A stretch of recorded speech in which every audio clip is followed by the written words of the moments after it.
可曾见过边关之上宋辽互相仇杀的惨状？不论大宋大辽，两国人民妻离子散，家破人亡，好不容易两国休兵了数十年，倘若刀兵再起，将会有多少百姓死于非命？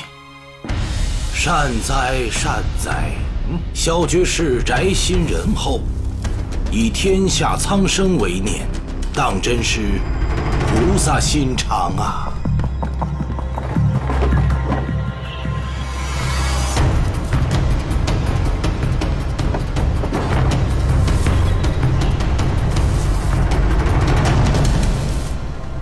你藏在这里多久了？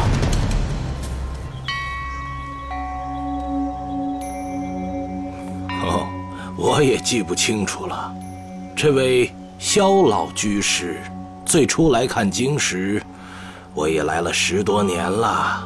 后来慕容老居士也来了，前几年那天竺僧波罗星也来道经。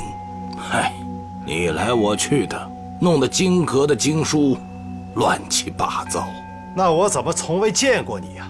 居士全副精神放在武学典籍之上，心无旁骛，自然瞧不见老僧了。记得居士第一晚来阁中借阅的是一本无相节指谱，嗨，从那晚起，居士就进了魔道啊！可惜呀，可惜。这些你怎么知道？居士第二次来借阅的是一本般若掌法，当时老僧见居士越陷越深，心中不忍呐，在居士惯常取书之处放了一本《法华经》，只盼居士能借去参悟。不料居士与正宗佛法弃之不理，找到一册伏魔杖法，便欢喜而去。沉迷苦海，不知何日方得回头啊！慕容居士乃是鲜卑后裔，久居江南。老僧本以为居士必有沾到南朝的文采风流，岂知居士也对我祖师的威严法语不屑一顾，挑到一本拈花指法，便如获至宝。两位居士乃是当世高人，行事却也如此愚昧，于己于人呐，都是有害无益呀。萧居士所修习的只是克制少林武功之法，慕容居士却是本寺72绝技所尽囊括而去，还录了副本，真是尤为贪心呐。想来这些年，慕容居士已必将这72绝技融会贯通，说不定已传授令郎了。是了，令郎年纪尚轻，功力不足，想来是传之这位天竺高僧。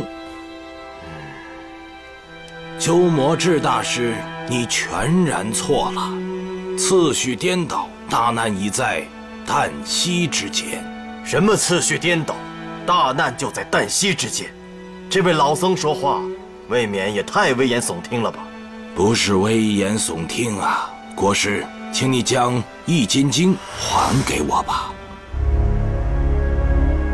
什么《易筋经》？你说话越发的让人难懂了。佛门弟子学武，目的不在争强斗狠，而在强身健体，护法伏魔。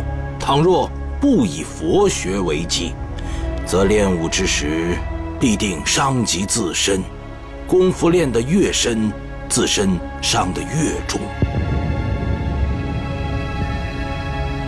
我少林寺鉴察1000年，72绝技的典籍在此阁中，门人弟子可随意翻阅。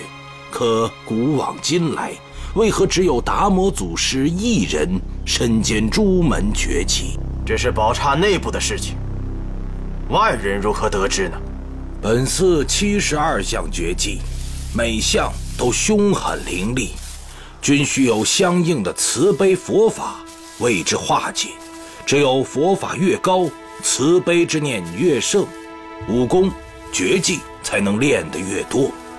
但能修到如此境界的高僧，却又不求习多学这些凌厉的杀人法门，在我少林派那便叫做武学障，与别宗别派的知见障道理相同。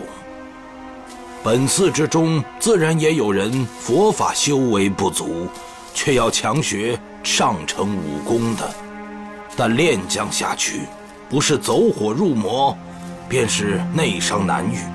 本寺玄澄大师一身超凡绝俗的武学修为，一夜之间筋脉俱断，成为废人，便是为此了。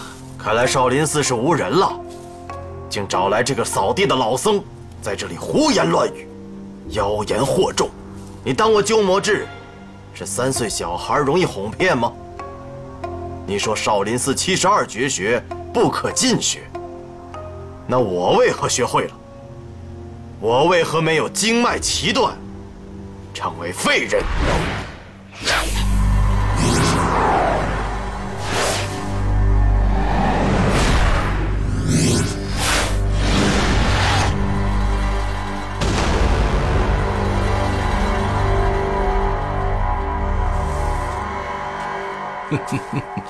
大师所练的是逍遥派的小无相功吧？以此为根基，本寺的72项绝技倒也可练，只不过细微之处不免有点似是而非吧。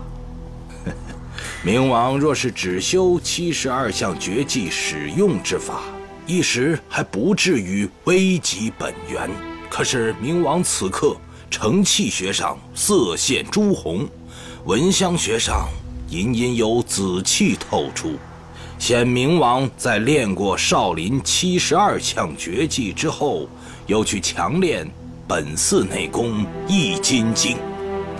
萧居士，您近来小腹上梁门、太乙两穴，可感到隐隐疼痛吗？关元穴上的麻木，近来却又如何呀？